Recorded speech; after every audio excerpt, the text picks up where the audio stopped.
The travel industry, badly hit of course by the pandemic, joined forces today to protest at the lack of international travel and what they see as poor support from the government. Tens of thousands of workers at Gatwick and Heathrow have lost jobs or remain on furlough. The fear is that if restrictions are not lifted, soon it will be too late to recover for the busy summer holiday period. Today, hundreds travelled to Westminster to voice their concerns, as Mike Pearce now reports. What do we want? Financial support! When do we want it? Now! From across the region they came to London for one of the biggest protests since lockdown. The travel sector has lost billions of pounds with 800,000 jobs gone or on furlough. Tens of thousands of those impacted are at Gatwick, including these airline workers. I've been to work 5 times since March last year, since March 2020. It's hard being at home, and it's concerning for the future of the industry.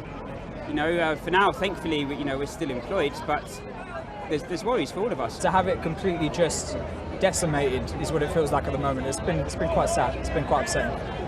The demand today was for the government to allow travel to more countries, especially for those who are fully vaccinated.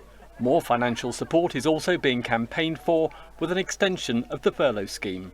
It's been horrific. We've gone from a business that used to employ over 100 people.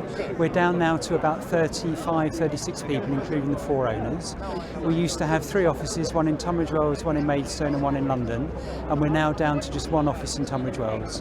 We've gone from turning over around £40 million down to somewhere in the region of about £1.5 million, £2 million this year. It's very frustrating because I see my travel friends, they're suffering, they're losing their houses, their mental health is at risk because decisions are being made on behalf of them without any inclusion. The leader of the pilots' union says the government has simply not done enough, and the area around Gatwick has been the hardest hit in the country. Aviation and the whole of international tourism is financially on its knees and needs some help. We need more countries on the green list that people can fly to for their holidays and to meet friends and families, and we need some financial support. The furlough scheme needs to be extended. The government say they have listened, and billions of pounds of support has been made available. They say it's important travel is allowed only to countries it feels are safe and will restrict new variants entering the country. It's expected to update the so-called green list shortly. Mike Pearce, ITV News. Another consultation